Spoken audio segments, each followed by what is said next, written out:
Hello you lovely lot!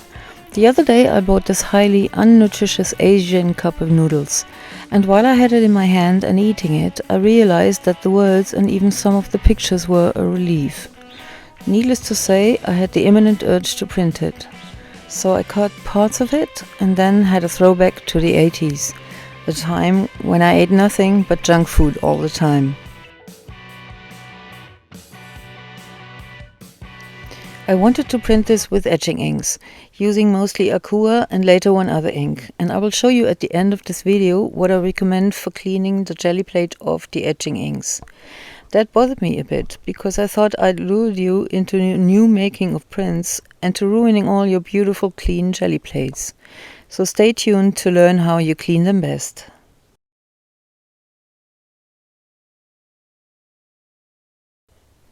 I pressed the miso soup cup into the black Akua paint, and it smeared and shifted a little in the wet paint. It's probably better to glue the cup piece to a cardboard or so, also to have an even way of pressing down.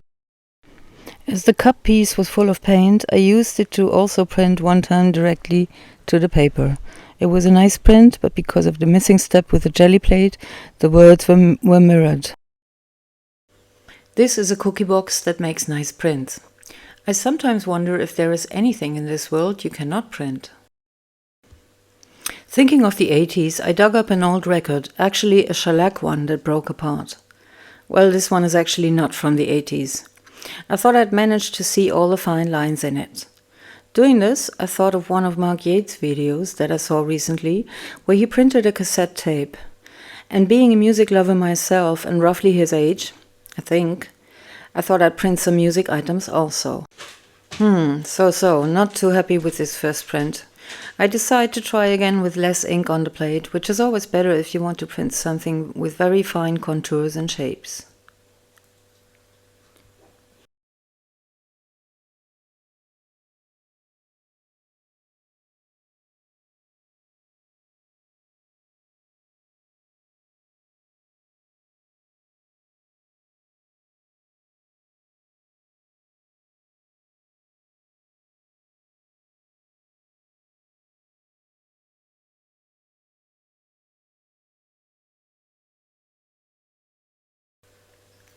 Well, I like this one a little better, but what happened to the miso soup print? I then decided to print just the record.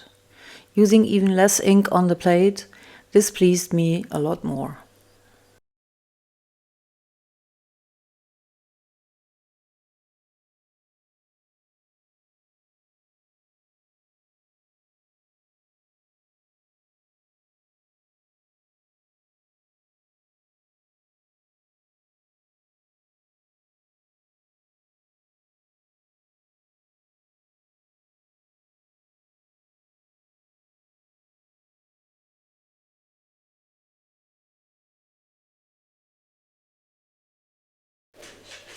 But now I was also unhappy with the items I printed and searched my flat for anything that can be printed that has to do with music. I thought of something. This is a denim badge of a graphic sign, a logo that was with me since the 80's, music-wise. A German industrial punk rock band that I had the honor to call something like friends, if that was even possible back then. I still love their music, and so this is an homage to them. So I just cut that piece of cloth out to transfer the shape to a piece of sandpaper, which serves as a bit of carborundum. The stuff is used widely by printers and is ridiculously expensive, so I used the sandpaper instead. It works just as fine.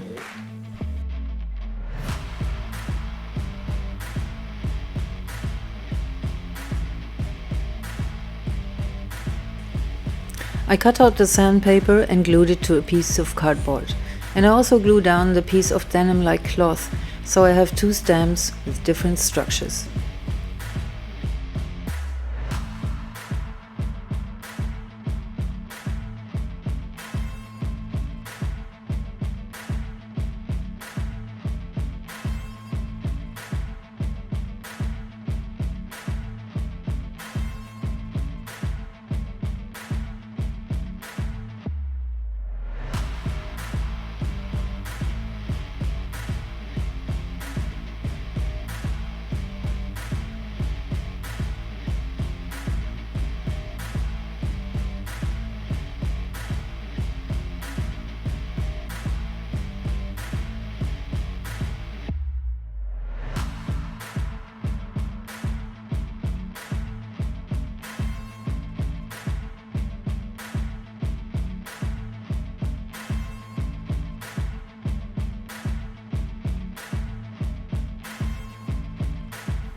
After printing the shellac record again, I pressed down the little sandpaper figure. When I printed the whole plate, I realized that the card I had glued the sandpaper to also gave me an unexpected resist with its word. What a happy accident! I think it was an ad for summer holidays. Not giving up on the noodle cup though.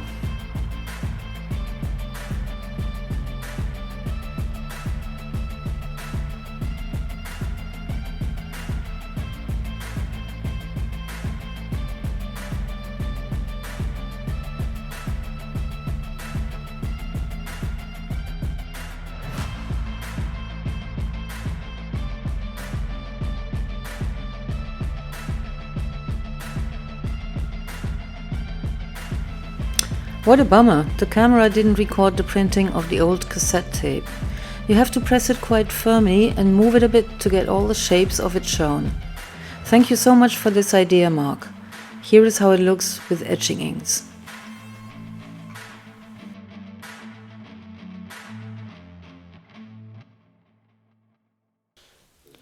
So back to the record print. Now I'm working out the prints with a black colored pencil. The shapes and shades the etching ink gives me are always so exciting to me. I like to print with acrylics too, but it just is not as inspiring to me.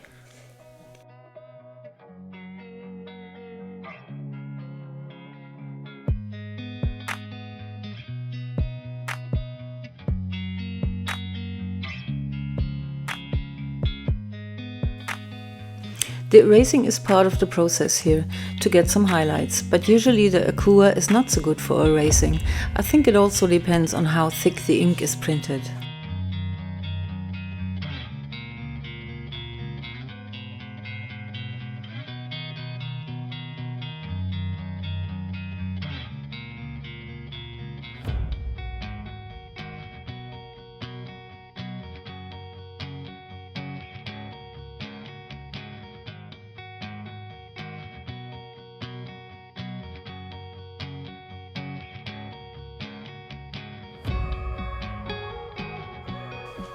Now, isn't this shellac record print just the yummiest thing?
That tape.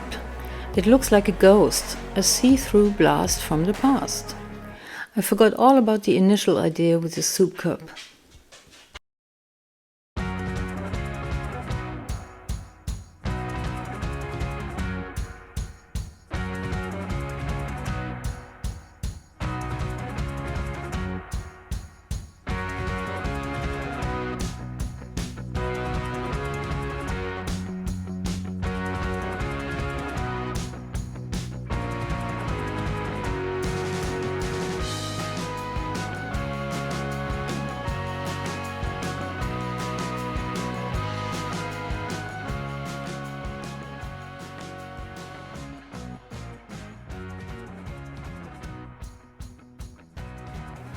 To honor the slaughtered miso soup cup, I am enhancing a little bit of its structure here.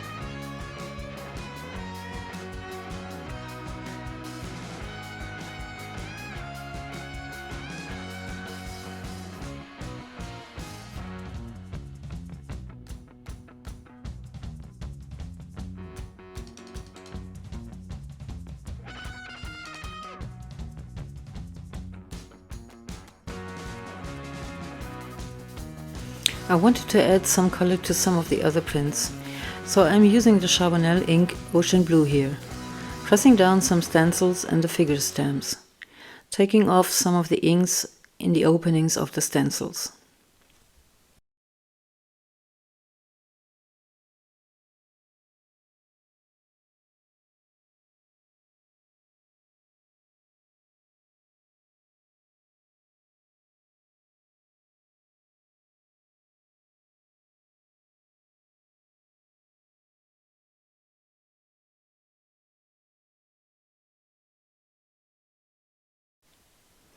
I've ruined this print off camera with watercolor, and the blueprint doesn't really save it. But I also worked out this one with pencils. You'll see the result in a minute. Now for the thing I discovered here. I tried the Akua release agent, which is supposed to take off the ghost print of the etching ink. I smear it on the plate and roll it out. It is transparent, so you don't see much, but it has a slimy and watery consistency coming through the paper already.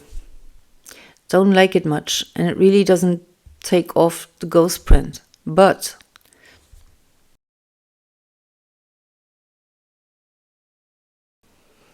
I saw that it took off a lot of the ink off the plate. I had this issue that I could never get the etching ink completely off, but this is the solution to it. The release agent really cleans the plate completely. I smear some more of it and get it all off. So this is my precious tip for the etching ink lovers who don't want to lose their Gelli plate.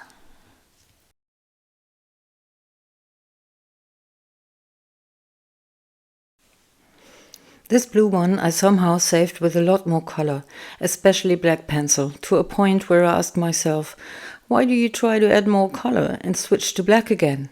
I guess that's the 80's. The other two results again, I hope to have inspired you to try something similar. Maybe you have a special item from the past that you'd like to print. Thanks for watching. Please leave me a thumbs up if you liked it, and I'd love you to leave comments. That makes the algorithm happy.